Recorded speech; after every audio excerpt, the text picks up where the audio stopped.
വിഴിഞ്ഞമായി ബന്ധപ്പെട്ട ഈ വിഷയം മൂന്നാമത്തെ പ്രാവശ്യമാണ് ഞങ്ങൾ ഈ നിയമസഭയിൽ കൊണ്ടുവരുന്നത്. ഞങ്ങൾ പ്രതിപക്ഷത്ത് ഇരുന്നതിന് ശേഷം ഈ സഭയിൽ ഏറ്റവും കൂടുതൽ പ്രാവശ്യം അവതരിപ്പിച്ചിട്ടുള്ളത് തീരപ്രദേശത്തെ പാവപ്പെട്ട മത്സ്യത്തൊഴിലാളികളുടെ വിഷയമാണ് എന്ന് ഞാൻ അഭിമാനത്തോടെ പറയാൻ ആഗ്രഹിക്കുകയാണ്. സാർ, ആദ്യത്തെ അടിയന്തര പ്രമേയം മുതൽ ഞങ്ങൾ കൊണ്ടുവരുന്നത് അതാണ്. കാരണം കേരളത്തിൽ ഇന്ന് ആദിവാസികളെ പോലെ അല്ലെങ്കിൽ അവരെക്കാൾ കൂടുതൽ ദുരിതവും കഷ്ടപ്പാടും പ്രയാസവും അനുഭവിക്കുന്ന ഒരു ജനപദമായി ഇവർ മാറിയിരിക്കുകയാണ് മത്സ്യത്തൊഴിലാളികൾ. എല്ലാ തീരപ്രദേശത്തും പട്ടിണിയാണ് സാർ. നിരവധിയായിട്ടുള്ള പ്രശ്നങ്ങളാണ് മത്സ്യത്തൊഴിലാളികൾ നേരിടുന്നത്. ഇവിടെ പലരും സൂചിപ്പിച്ചു, നിരന്തരമായി ഉണ്ടാകുന്ന തീരശോഷണം, അതുവഴി ഉണ്ടാകുന്ന കിടപ്പാടങ്ങളുടെ നഷ്ടം. സാർ, ഇപ്പോൾ നമ്മൾ കാണുന്ന തീരപ്രദേശത്തെ വീടുകൾ ഒരു 3 മാസം കഴിയുമ്പോൾ ആ വീടുകളില്ല. സാർ, പ്രളയം കയറിയാൽ, പ്രളയത്തിലെ വെള്ളം ഒഴിഞ്ഞു പോയാൽ ആ വീട് കുറെ നന്നാക്കിയെടുക്കാം. സാർ, ഇവിടെ വീടിരുന്ന സ്ഥലത്ത് കടലാണ്. സാർ, ഇത് തൊഴിൽ നഷ്ടം, മത്സ്യലഭ്യതയുടെ കുറവ്, പഴയതിൻ്റെ പകുതി പോലും മത്സ്യലഭ്യതയില്ല, മണ്ണെണ്ണയുടെയും ഡീസലിൻ്റെയും വിലക്കയറ്റം. സാർ, തുടർച്ചയായ കാലാവസ്ഥാ മുന്നറിയിപ്പ്. സാർ, ഞങ്ങൾ ഈ സഭയിൽ inter government panel on climate ചേഞ്ചിന്റെ റിപ്പോർട്ടും അതിന്മീതെയുള്ള അമേരിക്കൻ ബഹിരാകാശ ഏജൻസിയായ നാസയുടെ അനാലിസിസും ഈ സഭയിൽ കൊണ്ടുവന്ന ആളുകളാണ്. സാർ, ഇവിടെ ഈ കാലാവസ്ഥയിലുണ്ടായിരിക്കുന്ന മാറ്റം വലിയ തോതിലുള്ള പ്രശ്നങ്ങൾ ഉണ്ടാക്കിയിരിക്കുന്നു. സാർ, പുതിയ പഠനങ്ങൾ പ്രകാരം അറബിക്കടലിൽ ചുഴലിക്കാറ്റുകൾ ഉണ്ടാകുന്ന തോത് 52% വർദ്ധിച്ചു. വളരെ അതിതീവ്രമായ ചുഴലിക്കാറ്റുകൾ ഉണ്ടാകുന്നതിൻ്റെ തോത് 150% വർദ്ധിച്ചു. കഴിഞ്ഞ നൂറ്റാണ്ടിലെ സമുദ്രോപരിതലത്തിലെ താപനില 1.2 ഡിഗ്രി സെൽഷ്യസ് വർദ്ധിച്ച് 1.4 ഡിഗ്രി സെൽഷ്യസ് ആയി. സാർ, പഠനപ്രകാരം ഓക്കി ചുഴലിക്കാറ്റ് കാരണം 2017 മുൻ വർഷത്തെ അപേക്ഷിച്ച് കേരളത്തിൽ മത്സ്യബന്ധന ദിനങ്ങളുടെ എണ്ണത്തിൽ 46% ഇടിവ് വന്നിരിക്കുകയാണ്. മത്സ്യം നമ്മൾ തന്നെ കേൾക്കുന്നത് പോലെ, ഇവിടെ കുഞ്ഞാലി സാഹിബ് പറഞ്ഞതുപോലെ നമ്മൾ കേൾക്കുക, മത്സ്യത്തൊഴിലാളികൾ കടലിൽ പോകരുത്. കടലിൽ പോയില്ലെങ്കിൽ പട്ടിണിയാവും സാർ കുടുംബങ്ങൾ. പോകാൻ നമുക്ക് നിർബന്ധിക്കാൻ പറ്റുമോ? കാലാവസ്ഥാ വ്യതിയാനങ്ങൾ ഉണ്ടാകുന്ന കാലത്ത് ഇങ്ങനെ പ്രയാസങ്ങളിൽ നിന്ന് പ്രയാസങ്ങൾ അനുഭവിച്ചു കൊണ്ടിരിക്കുകയാണ് അവർ. ആ യാഥാർത്ഥ്യം കൂടി ഉൾക്കൊണ്ടുവേണം ഒരു ഗവൺമെന്റ് ഈ വിഷയത്തെ അപ്രോച്ച് ചെയ്യാൻ. അതാണ് സംഘർഷങ്ങളാണ്, മാനസികവും സാമ്പത്തികവുമായ സംഘർഷങ്ങളുടെ ഇടയിൽ ജീവിക്കുന്ന, കടലിൽ പോകുന്ന, കടലിനോട് മല്ലിടുന്ന ആളുകളാണ്.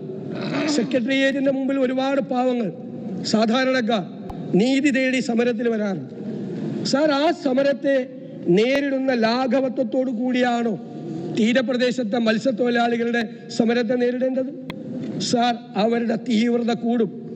ഏത് പൊതുപ്രവർത്തകനാണ് അറിയാത്തത്? ഏത് മാധ്യമപ്രവർത്തകനാണ് അറിയാത്തത്?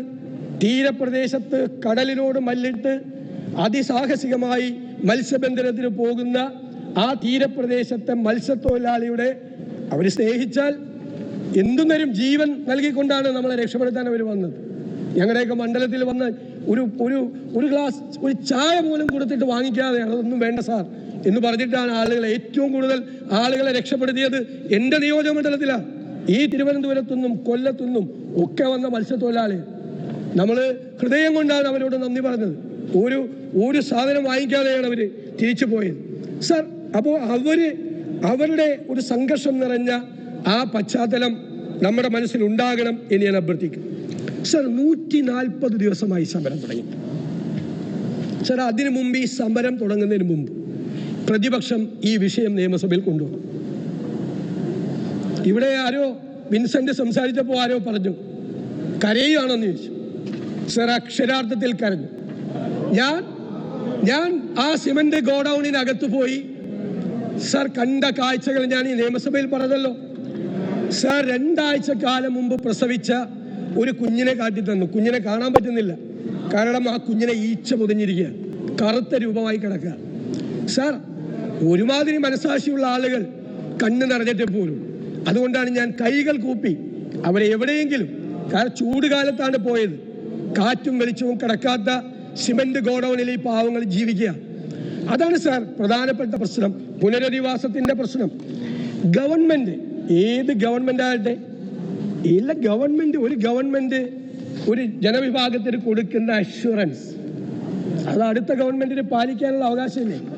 ഇവിടെ ഒരു ഗവൺമെന്റ് ഉത്തരവിറങ്ങി, ഇവിടെ സജി ചെറിയാൻ പരിസ്ഥിതി റിപ്പോർട്ടിനെ കുറിച്ചൊക്കെ പറഞ്ഞു അന്നത്തെ കാലത്തൊക്കെ, ശരിയാണ് സാർ. എന്താ പറഞ്ഞത് ആ റിപ്പോർട്ടിൽ? പരിസ്ഥിതി പഠന റിപ്പോർട്ട് അനുസരിച്ച്, കേന്ദ്ര പരിസ്ഥിതി വകുപ്പിന്റെ വിലയിരുത്തൽ അനുസരിച്ചും തുറമുഖ നിർമ്മാണം തീരശോഷണത്തിന് കാരണമാവുകയില്ല. എന്നാൽ തീരശോഷണം ഉണ്ടാകുമെന്ന് ആശങ്കകൾ ഉയർന്ന പശ്ചാത്തലത്തിൽ പദ്ധതി നടത്തിപ്പ് മൂലം ഭാവിയിൽ ഏതെങ്കിലും വിധത്തിലുള്ള തീരശോഷണം ഉണ്ടായാൽ ബാധിക്കപ്പെടുന്നവരുടെ പൂർണ്ണ നഷ്ടപരിഹാരത്തിനും പുനരധിവാസത്തിനുമുള്ള ഉത്തരവാദിത്വം സർക്കാർ ഏറ്റെടുക്കുന്നതായി ഉറപ്പു നൽകേണ്ടത് ഒരു അഷ്വറൻസ് ആണ് ഒരു ഗവൺമെന്റ്. ഞാനൊരു 5-6 മിനിറ്റ് കൂടി എടുക്കും. അത് പൂർണ്ണമായ ഉത്തരവാദിത്വം ഗവൺമെന്റിനുണ്ട് സാർ. ഇത് തീർക്കണ്ടേ? നമുക്ക് ഈ വിഷയം തീർക്കണം സാർ. ആ സിമന്റ് ഗോഡൌണിലെ ദുരിതങ്ങൾ അനുഭവിക്കുന്നത് എന്തുകൊണ്ടാണ്? ഈ കൺസ്ട്രക്ഷൻ വന്നപ്പോൾ, ഈ സീ വാളിന്റെ കൺസ്ട്രക്ഷൻ വന്നപ്പോൾ അവിടെ തിരകൾ തടുത്തു നിർത്താൻ പറ്റും സാർ. ഇത് പണിയാത്ത സ്ഥലത്ത് അതിന്റെ ഇമ്പാക്റ്റ് കൂടും. വലിയ തുറയിൽ 6 വരിയാണ്, നേരത്തെ 5 വരിയാണ്, 6 വരിയിലുള്ള വീടുകളാണ് എടുത്തുപോയത്. അപ്പൊ വീണ്ടും ഉത്കണ്ഠയായി, ഇനിയും വീടുകൾ എടുത്തു പോകുമോ? മറ്റ് കൂടുതൽ സീവാള് കെട്ടുന്നതോടുകൂടി കൂടുതൽ പ്രദേശങ്ങളിലേക്ക് ഇതിന്റെ ഇമ്പാക്റ്റ് ഉണ്ടാകുമോ എന്ന് ഭയന്നുപോയി സർ. ആ 475 കോടി രൂപയിൽ 350 കോടി രൂപ റീഹാബിലിറ്റേഷൻ പാക്കേജാണ്.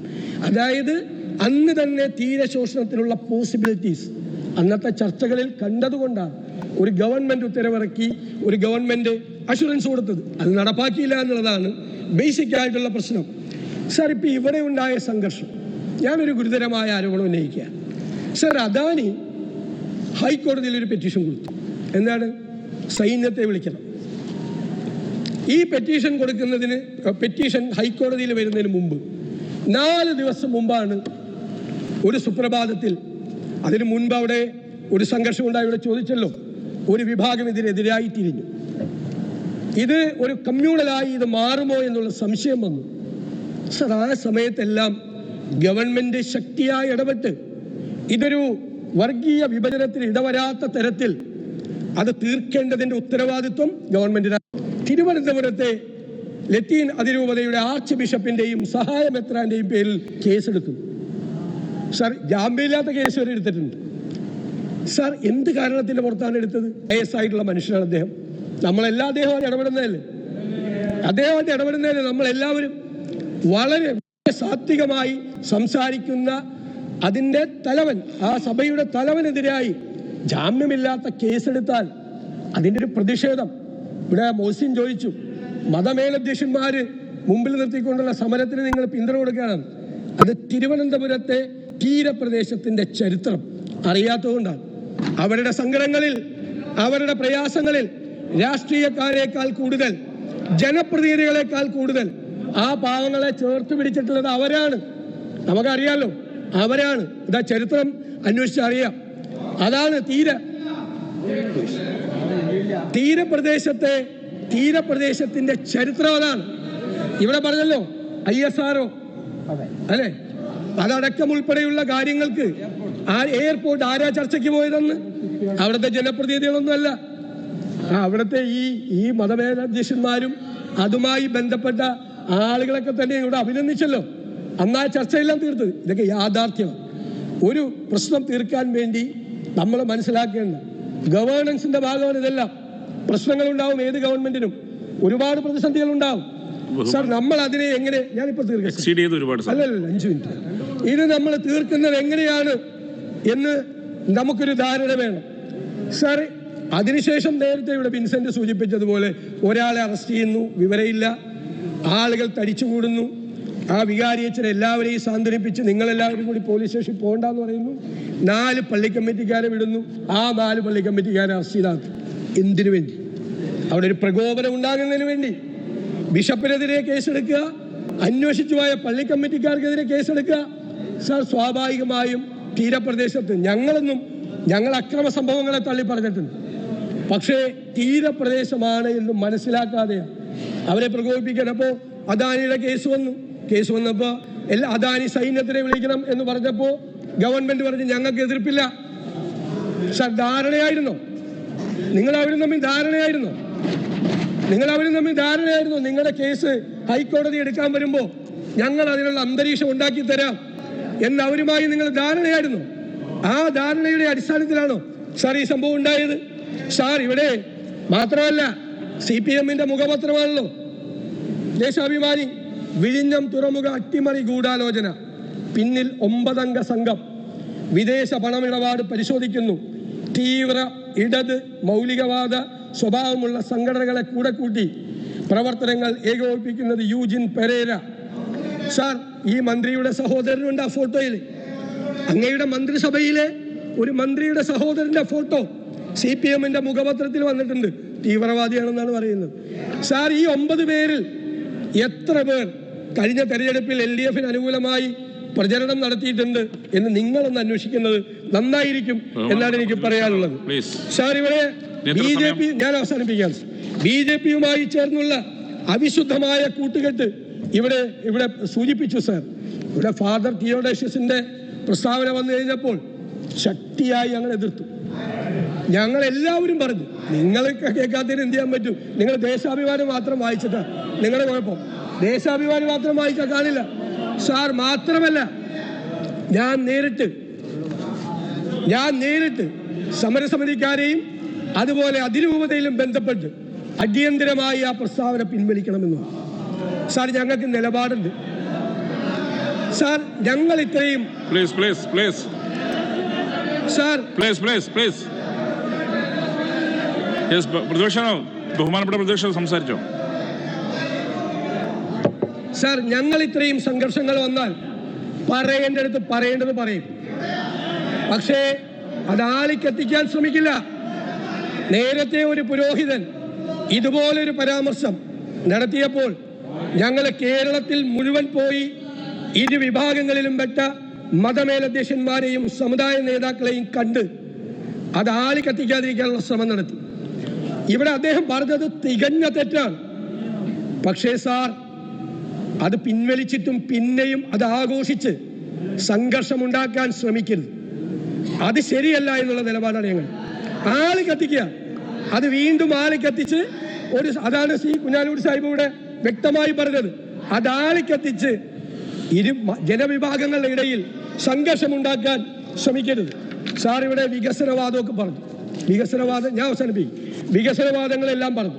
ഇവിടെ നമ്മളെല്ലാവരും കണ്ടതാണ്. ഇത് പറഞ്ഞപ്പോൾ ആ ദേശാഭിമാനിയുടെ പടം കടൽ കൊള്ള എന്താണ് പറഞ്ഞത്? കടലിന് കണ്ണീരിന്റെ ഉപ്പ് ഈ പദ്ധതി കൊണ്ടുവന്നപ്പോൾ ഇത് ഏറ്റവും വലിയ കുഴപ്പമാണ് എന്നാണ് അന്ന് അദ്ദേഹം പറഞ്ഞത്. The government is handing over land worth ₹6,000 crores to Adani group. Port വരെ സ്ഥലം കൊടുക്കാതെ പോർട്ട് ആകാശത്ത് വരും. സ്ഥലം കൊടുക്കണ്ടേ പോർട്ടിന്? പോർട്ട് വരണമെങ്കിൽ, വികസനം വരണമെങ്കിൽ ഇന്ത്യയിലെ എല്ലാ സംസ്ഥാനങ്ങളും സ്ഥലം കൊടുക്കണം. ഏത് ഗവൺമെന്റാണ് സ്ഥലം കൊടുക്കാതെ പോർട്ട് വന്നിട്ടുള്ളത്? ഏത് പോർട്ടിലാണ് ഇന്ത്യയിലെ ഏത് കോർപ്പറേറ്റ് ഇൻവെസ്റ്റ് ചെയ്തിട്ടുള്ളത്? ഏത് സ്ഥലത്തിൽ ഇൻവെസ്റ്റ് ചെയ്തിട്ടുള്ളത്? സ്ഥലത്തിൽ ഇൻവെസ്റ്റ് ചെയ്തിട്ട് ആരെങ്കിലും ഇന്ത്യയിൽ എവിടെയെങ്കിലും പോർട്ട് കൊണ്ടുവന്നിട്ടുണ്ടോ? എനിക്ക് പറയാനുള്ളത് നിങ്ങൾ പറഞ്ഞു ഒരു വിഷയം ഒഴിച്ചെല്ലാം തീർന്നു എന്ന് പറഞ്ഞു. ഈ മന്ത്രിമാർ ചർച്ച നടത്തിയെന്ന് പറഞ്ഞു. സാർ, ഈ മന്ത്രിമാർക്ക് ചർച്ച നടത്തിയത് തീർക്കാനുള്ള മാൻഡേറ്റ് അങ്ങ് കൊടുത്തിരുന്നോ? പണ്ട് ശൈല ടീച്ചർ സ്വാശ്രയ കോളേജുമായിട്ടൊരു ചർച്ച നടത്തി, അവർ പുറത്തു വന്ന് എല്ലാം തീർന്നെന്ന് പറഞ്ഞു. മുഖ്യമന്ത്രി ചോദിച്ചു എവിടെ തീർന്നെന്ന് ചോദിച്ചു. ഓർമ്മേണ്ട? സ്വാശ്രയ കോളേജ് മാനേജ്മെന്റ് ഓർമ്മേണ്ട? ഞാൻ പറയുന്നത് ഓരോ വിഷയമായിട്ട് എടുക്കണം. ഏറ്റവും പ്രധാനപ്പെട്ടത് പുനരധിവാസമാണ്. അവരെ താൽക്കാലികമായി ആ സിമന്റ് ഗോഡൌണിൽ നിന്നും അല്ലാത്ത സ്ഥലത്തിൽ നിന്നും മാറ്റി മാന്യമായ വാടകയ്ക്ക് അവർക്ക് കടലിൽ പോകാൻ പറ്റാവുന്ന രീതിയിൽ താമസിപ്പിക്കണം. 2 ദീർഘകാലത്തേക്ക് ഏതെങ്കിലും സ്ഥലം എടുത്തിട്ട് അവരെ അവിടെ ഫ്ലാറ്റ് പണിതോ ചെയ്യാനുള്ള സ്കീം ഉണ്ടാകണം. കൃത്യമായി വേണം. അതിന് കൃത്യമായ ഫോളോ അപ്പ് വേണം. ഇത് ഡെവലപ്മെന്റിന്റെ വിക്ടിംസ് ആണ്, വികസനത്തിന്റെ ഇരകളാണ്. വികസനത്തിന്റെ ഇരകളെ സ്റ്റേറ്റിന് വികസനം വേണം. സ്റ്റേറ്റ് വികസനം ഉണ്ടാകുമ്പോൾ അതിൽ വിക്ടിംസ് ഉണ്ടാകുമ്പോൾ അവരെ റീഹാബിലിറ്റേറ്റ് ചെയ്യാൻ ഉള്ള ഉത്തരവാദിത്വം, liability, and it is a responsibility of the state. നമ്മുടെ സ്റ്റേറ്റിന്റെ വെൽഫെയർ സ്റ്റേറ്റ് ആണിത്, നമ്മുടെ ഉത്തരവാദിത്തമാണ്, സ്റ്റേറ്റിന്റെ ഉത്തരവാദിത്തം. അവിടെ കിടന്നോട്ടേന്ന് തീരുമാനിക്കലല്ല, അത് നമ്മൾ ഏറ്റെടുക്കണം സാർ. അതുപോലെ ഈ മണ്ണെണ്ണയുടെ വിഷയം കേന്ദ്ര ഗവൺമെന്റാണ് മണ്ണെണ്ണ കൂട്ടിയെന്ന് നമ്മൾ പറയണം, എല്ലാവർക്കും അറിയാമല്ലോ.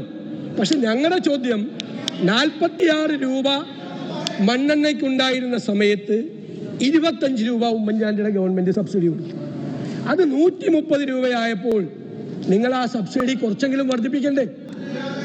വട്ടി പലിശക്കാരുടെ കയ്യിൽ നിന്ന് പണം എടുത്തുകൊണ്ട് പോയിട്ടാണ് കടലിൽ പോകുന്നത്. ഒന്നും കിട്ടിയില്ലെങ്കിൽ തിരിച്ചു വരുമ്പോൾ കടക്കാരനായി മാറുന്ന സ്ഥിതിയാണ് സാർ. അതുപോലെ ഒരു പഠനം നടത്തണമെന്ന് പറഞ്ഞു, നിങ്ങളൊരു ഗവൺമെന്റ് ഓർഡർ ഇറക്കിയിരുന്നു സാർ. അവിടെ അവരുടെ ഡിമാൻഡ് എന്താണ്?